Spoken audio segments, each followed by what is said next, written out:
Morning, all. I'm going to start off with something a little different today. Hockey card collecting. Yeah, I'm going to start off with a card collecting video. I also want to throw in there too for fans of baseball. I ordered an old box of hockey or baseball cards, I should say, that I found online for dirt cheap. That was the same set I was collecting back in the late '80s. They were dirt cheap back then too. And so it'll be fun to do a bit of an unboxing with that on the other channel, on the Entertainment Guy, because that's back when I was really, really, really into baseball. And right now, without sports on, I can kind of sort of get back into baseball stats. And yeah, so there's that.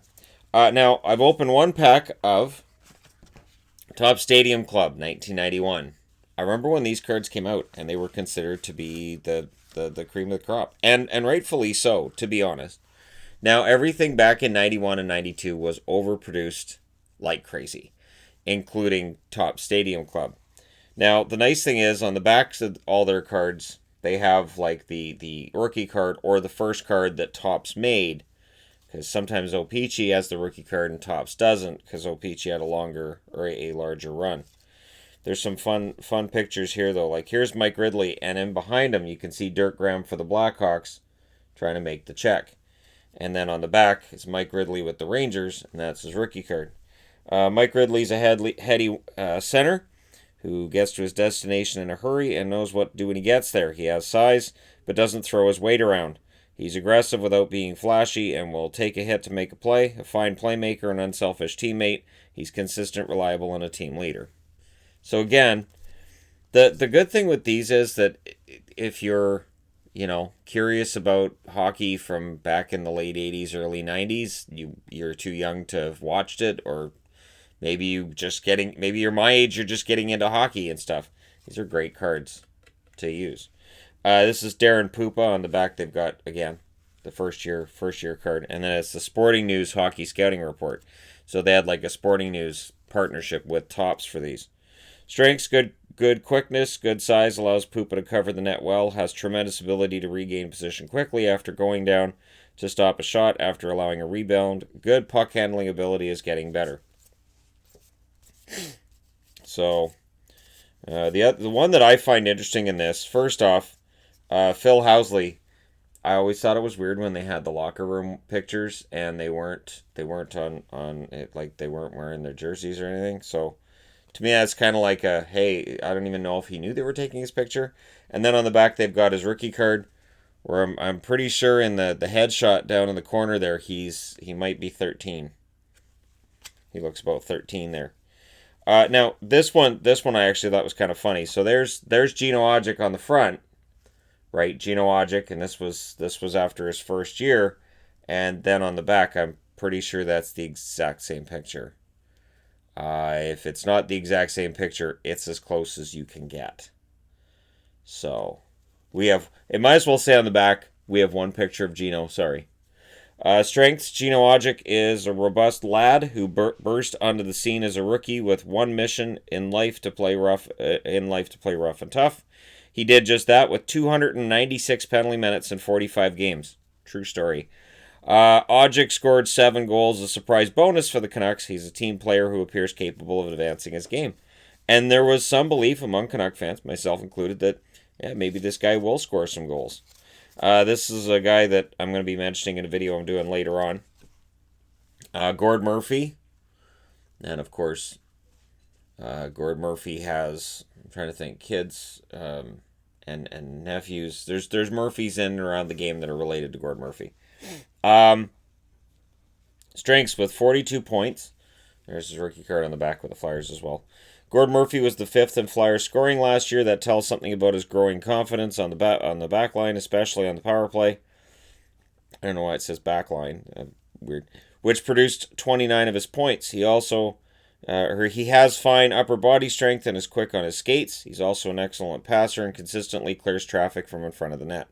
So he had 42 points, 11 of them were goals, 58 penalty minutes in 80 games. Not bad. Not bad at all. And one of my favorites, although couldn't they get a picture where like he was the prime, like he was at the front? Like that's Curtis Lecision, but it's like from across the ice. Couldn't they get a closer one? Like the one on the back, at least that's a closer one for his rookie card. Curtis Decision was one of the best young defensemen in the league last year before suffering a season-ending knee injury. He's an outstanding skater, especially for his size, has a strong, accurate shot, and shows signs of becoming a fine passer. Defensively, he has good technique and is showing improvement in the physical aspects of his game. He's 6'1", 205 pounds. So they're saying that at 6'1", 205, he's a better skater than they'd expected. So that's the pack that I'd open. And we're going to get into other packs. Now, somebody mentioned, and this is true, that if you're buying online, you've got to watch who you're buying from because they do search packs. There are unscrupulous sellers who will open up a box of cards, get the good cards out of them, and then reseal up the packs.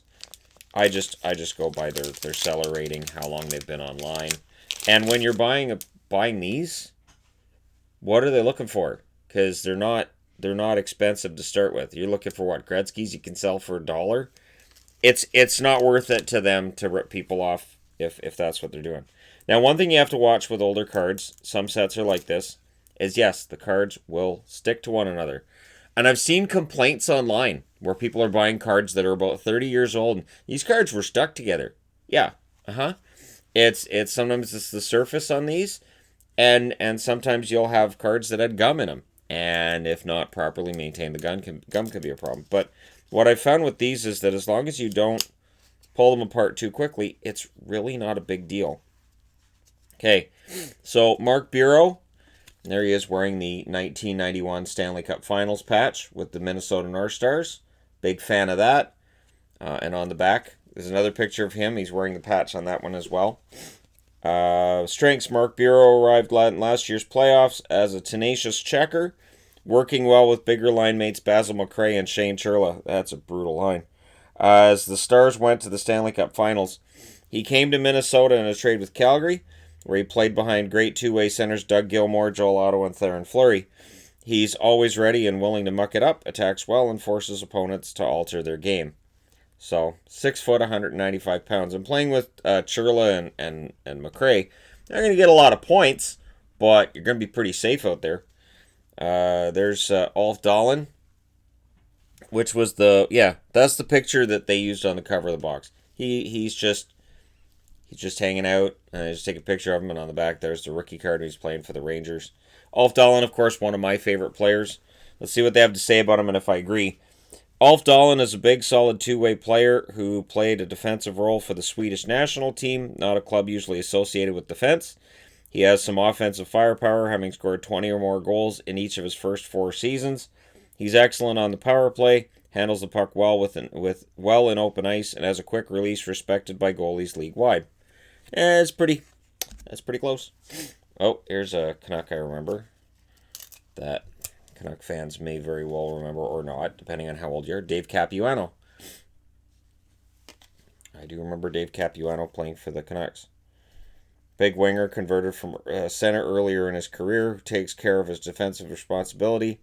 His +1 rating led all regulars last year on Vancouver. Yeah, they had one guy with a +1 on the team. He's not especially physical, as his low penalty minutes indicate, but he is more than willing to work the boards. I don't think penalty minutes indicate physicality. And he had 42 penalty minutes in 61 games. So I don't know that that's physicality at all, but that is a sharp jersey. And again, when you're buying boxes of cards, and I got these two I got 2 boxes of Stadium Club for $20. And I think back to when these came out, I think they were like $2.50 a pack. Yeah. Oh, another Canuck. All right, and again, just be patient, and just make sure that you don't wreck the card. Oh yeah, Steve Bozak, and now with Sharks. He was with the Sharks their first year. Steve Bozak's game is built around his skates. He's agile, tireless, and fast. His nimbleness of foot makes him a strong penalty killer. He's a superb defensive player and a strong checker. All in all, he's a handy guy to have around. And I liked Bozak. I did. I did. This is one of the reasons why I could have a top 100 favorite Vancouver Canucks. Because, yeah, Bozak, I liked him. I was actually sad when he went to San Jose. I thought that was too bad. Although they weren't a very successful team in that checklist. Randy Burridge, he was pretty darn good for the Bruins at times. This is where he's now gone to the Capitals. So this was after they did away with the airbrushing jerseys on guys that have been traded, which is good. And then on the back, this is rookie card. Little Randy Burridge, he's 5'9", 180 pounds. Had his typical season for Boston last year, grinding out a defensive rating at plus 17. That beat his goals by 2. His strong, swift, and shifty skating, coupled with his remarkable grit, made him a tireless checker. His shot is deceptively lethal from the face-off circle on in, and he pounces on opportunities around the net. And again, he was a Bruin that I liked. I'm trying to remember which season it was where he got around a point a game. That's the one thing with this, is that it only shows you last season, where he had 28 points in 62 games in the 90-91 season. And then they've got this advertising thing to get 40% off on the complete hockey book and 72% off on the Sporting News. Now, the complete hockey book, the ultimate guide for hockey fans, covers NHL minors, amateur, and college. Get complete stats for 90-91 plus career stats and facts, more team directories, rosters, records, and much more. 320 pages. I'm going to look that hockey book up. I'm going to see if I can find it on eBay.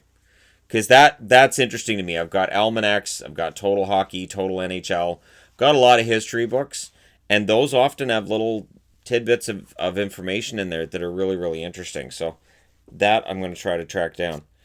And it's another example of why I collect hockey cards, because I find stuff and I'm like, hey, that's actually kind of fun. Gary Nyland, who was with the Blackhawks, and the rookie card there for them, with the Islanders here. Played with Toronto as well. Anatoly Semenov. At least they got different cards for him too. I keep looking to see if there's anybody else that they actually got the same picture on the front as on the back. So Scott Young, here with Pittsburgh, and his rookie is with Hartford. I liked Scott Young a lot. Scott Young's a scoring right wing who came over from Hartford in the Rob Brown deal. He's a good skater and dangerous from anywhere on the ice. His good balance allows him to get his shot off even while being checked. He has an excellent work ethic, continues to improve with each season. And yeah, the work ethic is important. For Habs fans, there's Russ Courtnall. For Leaf fans, there's Russ Courtnall. His rookie card. Russ Courtnall shares the skating and scoring ability of his older brother Jeff of Vancouver, but Russ favors more physical play than his brother, despite being smaller and lighter. He is dangerous with the puck in open ice, keeping the defense off balance, but he prefers to do most of his scoring damage from close range with his deadly wrist shot. His leadership skills and work ethic are inspirations for his teammate. And that season, he had 26 goals, 76 points in 79 games. So, not too shabby. I know it's the early 90s when everybody's scoring points, but not too shabby. And again, Neil Broughton. So that's another Minnesota North Star. Nice. Not getting a lot of Bruins, but getting a lot of North Stars and Canucks. And then Dave Snuggerud. But keep in mind, this is when the NHL had 21 teams. So this was the year, like, Steve Bozek had said now with Sharks. But this is the year that they got into the whole expansion thing. That we went from 21 teams to 30 in less than a decade. Now people complain about, you can't expand. The NHL can't expand. Why would the NHL expand? Yeah, I've seen them do it before, so if they see an opportunity for a bunch of expansion, they'll do it. Now, whether or not that changes because of what we're currently going through, it's a whole other question altogether. Oh, now this one's interesting. Yeah, that's really interesting. If I can... Again, it's a little bit of a... You just got to pull. There we go. So Randy Carlyle with the Jets. Now on the back, it's him with the Penguins back in the late 70s. That's fantastic. One of the NHL's last bareheaded players, so no helmet.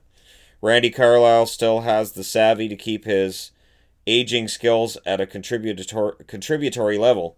The former Norris Trophy winner had a +6 defensive rating last season, the only plus Jet with over 50 games played. It was a rough year. That was the Turtle Derby between Winnipeg and Vancouver to decide who gets beat up in round one. Carlisle's, and which one gets to go golfing early? Carlisle's still a heady quarterback with the puck, and his shot must still be respected. He had 28 points that year. 9 of them are goals in 52 games, and again, as a defenseman, that's pretty good. And that was just before he got to his 1,000th game. He had 967 after that season. Paul Ranheim of the Flames. Oh, there we go. There's one. There's a really, and again, it's got a patience. Mike Richter of the New York Rangers, and on the back says his rookie card, which it's not worth anything. That's the sad part for guys who started their career in the early '90s. Your Yarmir Yagers and Fedorovs and anybody who started like Belfour, Modano, their rookie cards are basically just they're not worth a whole lot. Even the LPG premiers for like Yager and Fedorov, they're not worth anywhere near where they were 30 years ago or 25 years ago. Mike Richter's an intense competitor who hates to get beaten on goals and in games. He's a stand-up style goaltender, but will flop on occasion. And I was reading up on that. The reason that stand-up goalies were stand-up goalies is because with the big heavy pads that guys used to wear, it was really hard to move around. So if you went down, it was really hard to move around, and you didn't have the lateral side-to-side movement. Jamie McLennan was talking about how with the light pads that goalies wear now, he looks at goals that he allowed back then, and he thinks, I could have made the save if I was wearing the pads goalies are wearing now. But he had the big, thick ones. He has sensational balance and reflexes, so when he does go down, he gets back up as quickly as anyone in the game. He has perhaps the best lateral movement of any goalie in the league, and there just aren't many holes to shoot for. And that's true. And he was 5'10", 187 pounds. So this is before we had every goalie has to be 6 feet or taller. If they're under 6 feet, they're not even going to look at him. Okay, but you're probably missing some good goaltenders. It's Chris Joseph. I guess they couldn't get an in-game picture of him, so it's just him in practice. It's not even... Is that seriously what the practice jerseys looked like at that stage? That's just... That's before they went, hey, we could probably sell these things.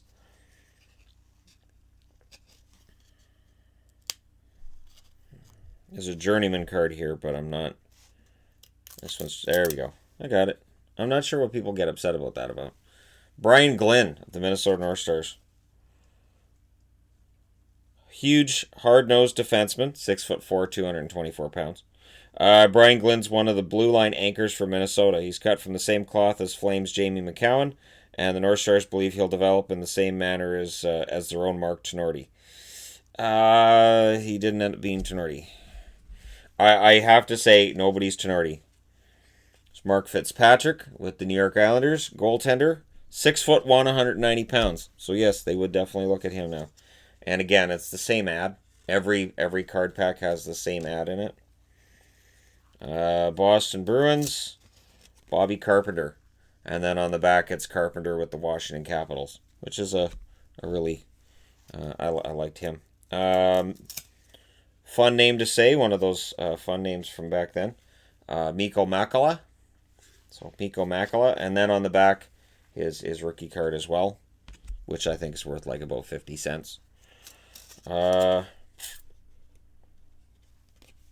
then Gary Volk, or handsome Gary Volk, right? Gary Volk, another in the almost endless string of rookies to audition in Vancouver last season, is a big winger who should score. He exhibits a willingness to serve as a role player while he gains the necessary experience. Played 59 games, had 10 goals and 11 assists. And on the back, they got his rookie card. And unlike Gino, they managed to get a different picture. So, and against the Whalers, that's kind of a fantastic picture. So again, if you get a box like this, you can say, you know what, I paid like $10 for the box. I've got like X amount of cards. I think it's 50 or 12 cards times. If there's 36 packs, so you're getting about 300, almost 400 cards. You can always do arts and crafts kind of stuff. You could cut out. You could cut this part off and just say, I'm going to have that picture. I'm going to, do up a collage. Yeah, no, we can pretend we're in high school right now. That's kind of where we're at. Lee Norwood with New Jersey, formerly with Detroit. Ah, there we go. Now we're into the fun stuff. Alexei Kasatonov, and of course that's the old New Jersey when it's red and green. Alexei Kasatonov, far less celebrated than teammate and countryman Vyacheslav Fedosov, has quietly established himself as a stalwart NHL defenseman. His plus 23 rating led the Devils, and he kicked in 10 goals to boot. He's a smooth skater, pinpoint passer, and heady player who never seems to get caught out of position. So this was 1959. So he was about 30 years of age when he came over. Those Soviet players, if they'd been able to play in the NHL at 20, which obviously the Iron Curtain being what it was and everything, they couldn't. Kasatonov could have been like a legend in the NHL. 41 points, 10 goals that year. I liked him a lot. Fedosov got a lot of attention, and as time went on, he got more attention than Kasatonov, which I understood, but I liked Kasatonov. And for Sens fans, there's Bob Kudelski, who scored almost 40 goals that one time for the Senators. So yeah, again, hockey cards, there's always something to talk about. And I just thought it'd be a fun, nice, casual way to start Easter Sunday. And so there you go. Let me know your thoughts in the comment section below as always. And for people, again, who I'm thinking about collecting hockey cards, get the cheap ones. Right now, the cheap ones are the best way to go. And again, if you're looking for all the jersey cards and all the inserts and all that, that's fun too. You're going to pay a premium to get all of them. With these ones, I don't think there were any inserts in the original Top Stadium. I don't think there were the year after either. The idea was these were seen as prime, like, quality cards. The problem was they overproduced them. If they hadn't been overproduced, they would have held a lot of their value. I'm pretty sure these were $2 a pack when they came out, or $2.50. And whenever I would say it's a lot more than the other ones, I would get, well, yeah, and then they'd show me the pictures. They'd be like, look at the quality of these. So the quality's still up there, and the funny thing is, when you compare it with cards from now, so I've got some Parkers down here. Yeah, I'll go ahead and compare it to the most recent Parkers. There's Austin Matthews. So about 30 years later, I don't know, I kind of like the photo quality better before. The entire card's the photo here, and it's not on this. And some people are going to say, well, that's not fair because it's an all-star card. Yeah, but still, when you get into the basic cards, it's still the photo's not the entire card. So, yeah, I understand that the Parkhurst ones will be more valuable than these, but if you're not looking to resell and you're not looking to get rich, there's nothing wrong with these cards. All right, thank you guys so much for all your support. Thanks for watching. Don't forget to hit like and subscribe if you're browsing your way through. You just happened upon this video, and yeah, I thought this would be a nice, fun way to start Easter. Happy Easter, everybody. And I don't know, maybe hockey cards instead of Easter eggs. Just hide them around the house. Get your girlfriend to hide them around the house. Get your mom, your kids, wherever you're at in your life. Get people to hide hockey cards around the house. And if it's your kids and if they hide a really good card, you can ground them. So just don't tell them until after. Fun stuff like that. All right.